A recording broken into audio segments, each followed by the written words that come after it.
Bugün piyasadaki en uygun fiyatlı TKL klavyelerden birisinin incelemesini yapıyoruz.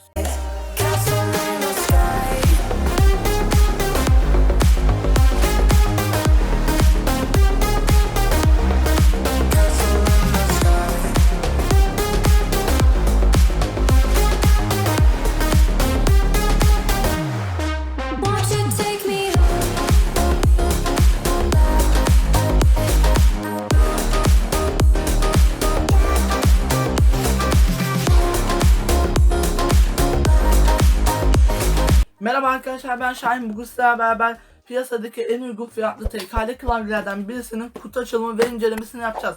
Öncelikle bu ürünü bana inceleme için gönderen Spike mağazasına çok teşekkür ederim. Bakalım bugün bu klavye alınır mı alınmaz mı, artı ve eksi özelliklerinde bunların hepsine bakacağız. O zaman videomuza geçelim. Şundan başlayalım. Videoya bu sefer hızlı bir giriş yaptım. Fark etmişsinizdir belki. Kutusuna baktığımızda bu da Gaming Keyboard yazıyor, yani oyuncu klavyesi. Arkasında da aynısı yazıyor ve işte bu da büyük ihtimal üretici firma hakkında falan bilgiler yazılmış. Pek de yani bir bilgi yok, onu belirteyim. Bu yan kısımlarda işte ürün siyahtır, beyazdır, onlar yazıyor. Ben çevirdiğimde öyle bir şeydi sanırım. Aklımda öyle kaldı, hatırlamıyorum tam olarak. Kutusu klasik bir kutu. Yani pek de bilgilendirici bir kutu değil. Yani kutu bence güzel değil ama genelde Çin'deki %60 olsun veya böyle klavye olsun, ya genelde Çin'deki klavyelerin kutuları kötü oluyor. Neden bilmiyorum. Şey değil, daha çok ürüne önem veriyorlar yani anladığım kadarıyla.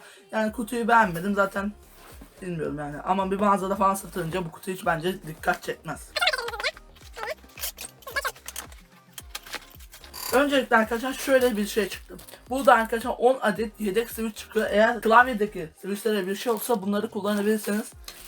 Onu belirteyim. 10 adet yedek YH marka switch çıkıyor. Birazdan YH markasından da bahsedeceğim. Ve bir adet de tuş çıkartma aparatı çıkıyor. Gayet güzel olduğunu söyleyebilirim. Tuş çıkartma aparatı ve bu 10 adet yedek switch'in olması gayet güzel.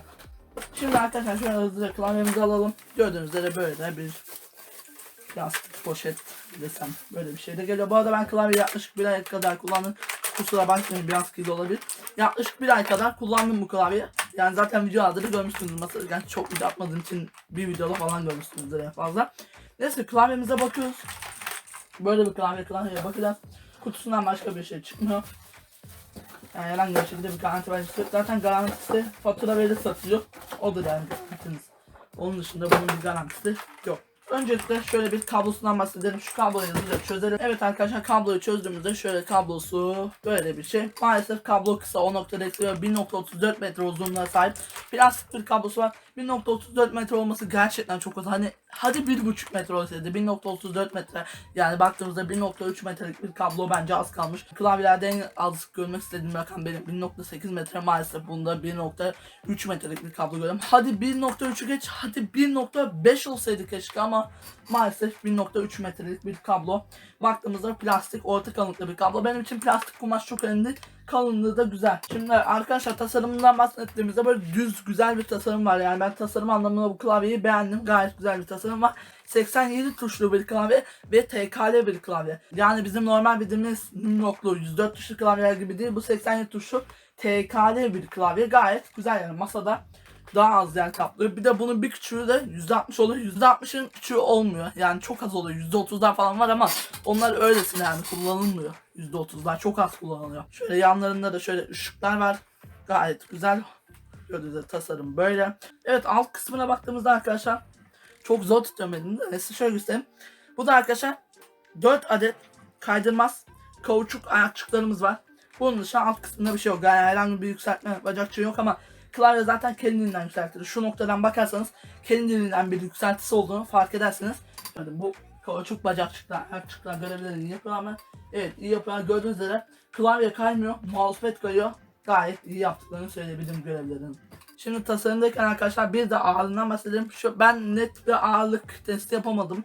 Satıcıya bir ağırlık bilgisi vermedi yanlış hatırlamıyorsam. Ben kendim hassas ölçüm terazimde tarttığımda 600 gram civarı bir ağırlığı olduğu tespit ettim ama klavyeyi tam tartamadım. Sebebi ise tam sığmadı ama 600 gram civarı bir ağırlığı var. Ağırlık olarak da bence güzel. Hem o kadar ağır değil, taşınma açısından da. Ağır olması iyi olur mu? Tabii ki de iyi olur. hani çok hafif kötü oluyor ama ağırlığı orta seviyede güzel. Ben ağırlık anlamları beğendim. En önemli noktalardan birisi gelirsek arkadaşlar, İngilizce Q bir dizilimi olduğunu söylemek istiyorum. Klavyemize baktığımızda İngilizce Q bir şekilde olduğunu söylüyor. Benim Türkçe değil maalesef. Zaten Çin'den geldiği için Türkçe olmaması da normal. Yani bu satıcının kendi markası değil, Çin'den bir markadan satın alıyor bu ürünleri. Çin'den geldiği için maalesef Türkçe değil. Ama güzel yanlarından birisi büyük enter var. Benim için büyük küçük fark etmiyor ama biz Türkler genellikle büyük enter severiz. Ve arkadaşlar benim çok sevdiğim bir özellik olan büyük shift'ler. Yani ben küçük shift sevmem. Büyük shift'e bayılırım. Bu klavyemizde de büyük shift var. Baktığımızda İngilizce Q olduğunu söyleyebilirim. Peki bu bir sıkıntı mı? Bence bu pek bir sıkıntı değil. Eğer klavyeye bakmadan yazıyorsanız hiçbir şekilde sıkıntı değildir. Hani klavyeye bakıyor musunuz siz yazarken? Bakıyorsanız o zaman bir tık sıkıntı olabilir. Ama eğer bakmadan yazıyorsanız, oyun oynuyorsanız, yazıyorsanız hiçbir sıkıntı değil. Ben zaten çok İngilizce Q klavye kullanmış birisiyim. Hiçbir sıkıntı da yaşamadım yani. Tek sıkıntı şu olabilir. İlk başta alışma sürecinde nokta, virgül falan onları karıştırabilirsiniz, soru işareti falan, ama onların hepsi benim ezberimde var. Ama alışma söylediğiniz bence hızlıca olacaktır. Eğer İngilizce Q bir klavye kullanmadıysanız bence hemen alışırsınız. Eğer klavyeye bakmadan yazıyorsanız bu sizin için hiçbir sıkıntı değildir. Peki bakarak yazıyorsunuz ilk başta sizi zorlayabilir. Daha sonrasında ise zorlamaz. Tabii gönül üstlerdeki Türkçe Q olsun ama İngilizce Q. Ve arkadaşlar şurada belki sizin dikkatinizi çekmiştir. Caps Lock ışığımız neden yanmıyor?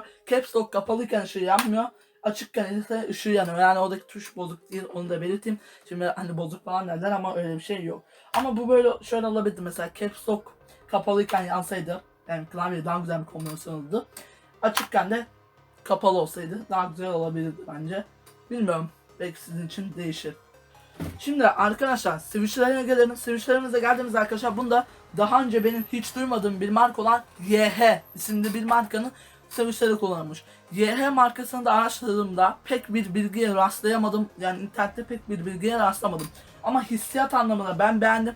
Orta mavi switchlere yakın bir hissiyat olduğunu söyleyebilirim. Ben bu YH marka switchleri çok beğendim. Yani genel anlamda güzel. Yer sesi olayında ise bazı tuşlarda çok az bir yer sesi, çınlama sesi var, bazılarında ise hiç yok. Ama hissiyat anlamında ben YH marka switchleri çok beğendim. Yani çok güzel olduğunu söyleyebilirim. Hissiyat anlamında ben beğendim şahsen. YH hakkında maalesef bir bilgi bulamamışlar. Nereye bağlıdır, nedir, ne değildir.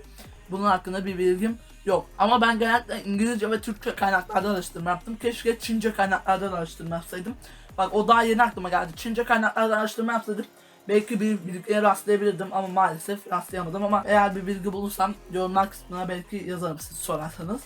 Onu belirteyim. Ama ben YH markası switchleri gayet beğendiğimi söyleyebilirim. Hissiyat, ses anlamında çok güzel. Tıklama ömrü hakkında arkadaşlar herhangi bir şekilde bir ömür bilgisi yok. Yani tıklama ömrü kaç milyon onu bilmiyoruz maalesef. Ama tahminimce 50 milyon tıklama ömrü vardır. Genellikle mekanik klavyeler 50 milyon tıklama ömrüne sahip. Anti-ghosting olayında ise bundan bahsedeyim. Yani artık mekaniklerde zaten anti-ghosting'e gelirsek zaten çoğu tuşuna aynı anda basılabiliyor. Hatta membranlarda bile artık anti-ghosting en az 26 tuşta oluyor. Bu klavyemizde ise 10 tuşa kadar anti-ghosting desteği var. 6 yazılmış ama ben kendi yaptığım tuşlardan maksimum 10 tuşa kadar tıklayabildim. Anti-ghosting anlamında da güzel. Zaten bu anti-ghosting'e pek bakmamıza gerek yok. Genellikle onun üstünde oluyor. Onu belirteyim. Yani anti-ghosting olayında pek bakmamıza gerek yok. Şimdi ise arkadaşlar bu YH markası switch'lere bir ses testi yapalım.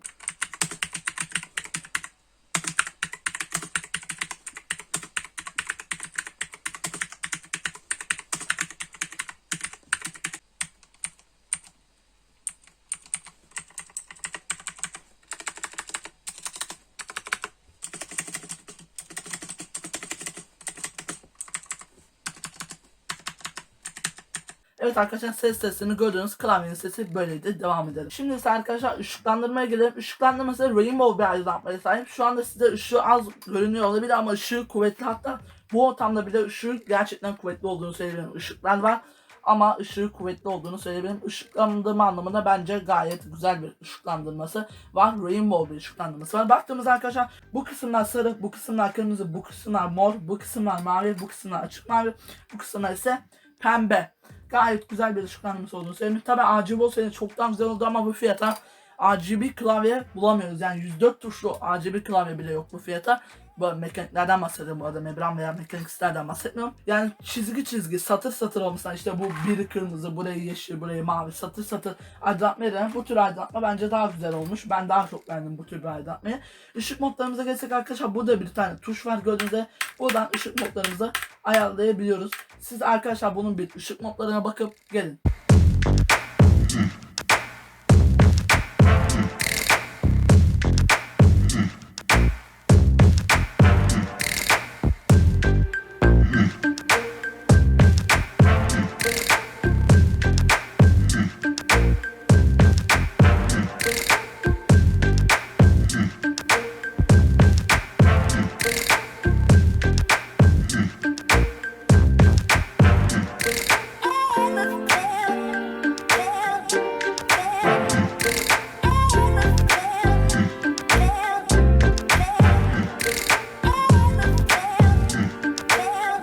Evet arkadaşlar, ışık modlarını gördünüz. Zaten şunlardan bahsedeyim. İşte bu parlaklık ayarlama falan. Onların hepsi buradan ayarlarına 1, 2, 3 kadar bir parlaklığı var. Hız falan hepsi.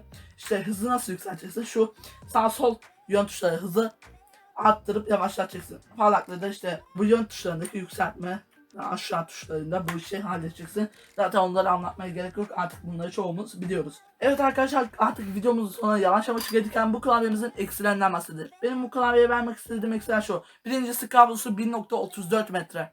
1.8 metre beklerdim. Hadi 1.8 metreyi geçtim, 1.5 metre beklerdim en az. Onun dışında ise arkadaşlar klavyemizin rainbow modları var. Evet, rainbow modları var gördüğünüz üzere. Ama bu modlar bir tık daha farklı olabilirdi. Örneğin işte nefes alma var da işte böyle dağılma, yılan modu vesaire vesaire tarzı modlar olabilir. İşte böyle aşağı yukarı gidiyor da bunları daha farklı yapabilirlerdi. Yani bu kısımda modları da ekliyorum ama benim için pek önemli bir şey değil. Sabit veya nefes almada kullanıyorum ben. Ama olabilir miydi? Olabilirdi. Ve yani bu benim için önemli olmayan bir şey. Türkçe Q olabilirdi ama benim için önemli değil. Zaten Çin'den geldiği için Türkçe Q olmaması gayet normal. Ama tabi bazı arkadaşlarımız için sıkıntı olabileceği için bu da bir eksi sayılabilir ama benim için bir eksi değil, ama sizler için bir eksi olabilir, onu söylemek istiyorum. Alınır mı alınmaz mı konusunda ise ilk önce bir fiyatımıza bakalım arkadaşlar.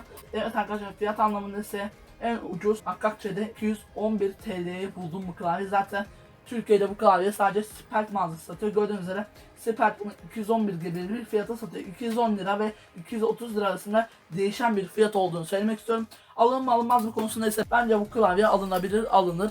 Ben böyle düşünüyorum çünkü çok güzel bir klavye. Ben klavyeyi gerçekten beğendim. Hani beni birazcık şaşırttı klavye. Hani ben birazcık daha kötü bir klavye bekliyorum ama beni şaşırtan bir klavye oldu. Tabii bazı eksileri var ama artılara baktığımızda bence alınabilir bir klavye olduğunu düşünüyorum. Bence bu klavye alınır ve Türkiye'deki en ucuz TKL klavyelerden biri kendisi.